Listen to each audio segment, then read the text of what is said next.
Hello students, good morning to all of you. बेटा आज हम 6th क्लास का चैप्टर नंबर 14 करेंगे जिसका नाम है लोकगीत। इसके क्वेश्चन आंसर करेंगे। क्वेश्चन नंबर 1, निबंध में लोकगीतों के किन पक्षों की चर्चा की गई है। प्रस्तुत निबंध में लोकगीतों का इतिहास, उनकी रचनात्मकता, जनमानस में लोकप्रियता, स्त्रियों का लोकगीतों में योगदान, उनके विभिन्न प्रकार, उनके संगीत यंत्र, उनकी भाषा, नृत्य और लोकगीत जैसे अनेक बिंदुओं पर चर्चा की गई है। अगला क्वेश्चन है, हमारे यहाँ स्त्रियों के खास गीत कौन कौन से हैं। तो हमारे विभिन्न प्रकार के गीत हैं जो विभिन्न अवसरों पर गाए जाते हैं, जैसे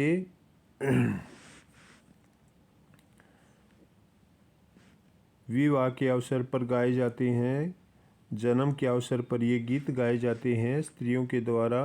तो इस प्रकार से विभिन्न प्रकार के गीत हैं हमारे यहाँ पर। निबंध के आधार पर और अपने अनुभव के आधार पर यदि तुम्हें लोकगीत सुनने के मौके मिले हों तो तुम लोकगीतों को कौन कौन सी विशेषताएं बता सकते हो। तो लोकगीतों की क्या विशेषताएं होती हैं, ये हमें गांव के जनजीवन से परिचित कराते हैं। गांव के जनजीवन से परिचित कराते हैं लोकगीत हमें। इनके वाद्य यंत्र बहुत सरल होते हैं, जैसे ढोल, डपली और थाल। ये समूह में ऊंची आवाज़ में गाए जाते हैं, जिस कारण हमारे अंदर उत्साह का संचार होता है।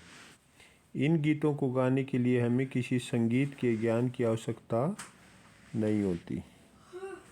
ये इनकी विशेषताएं हैं लोकगीतों की। पर सारे देश के अपने अपने विद्यापति हैं। इस वाक्य का क्या अर्थ है, पाठ पढ़कर मालूम करो और लिखो।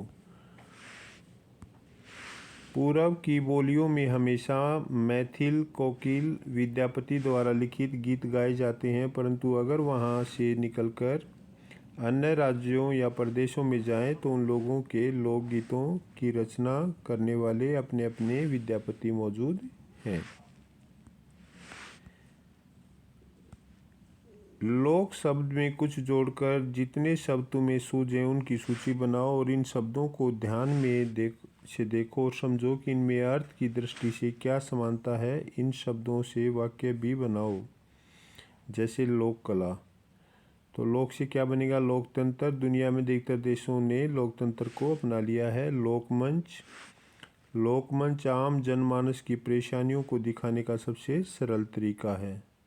लोकहित, हमें वह कभी नहीं करना चाहिए जो लोकहित में ना हो। लोकप्रिय, यह उत्पाद बाजार में बेहद लोकप्रिय है। लोकमत, विपक्ष ने लोकमत का सम्मान किया है।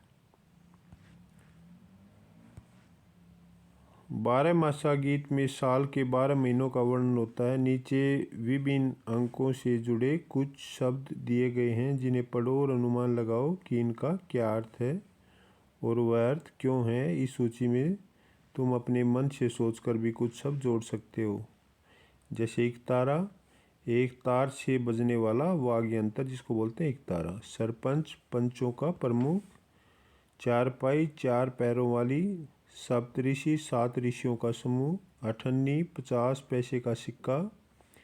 तिराहा, 3 रास्तों के मिलने की जगह। दोपहर, जब दिन के 2 पहर मिलते हों। छमाही, 6 महीने में होने वाला। नवरात्र, 9 रातों का समूह। So student, these are the important questions of chapter number 12 of Hindi class 6th, जिसका नाम है लोकगीत। आशा करते हैं कि आपको समझ आया होगा। Thank you very much.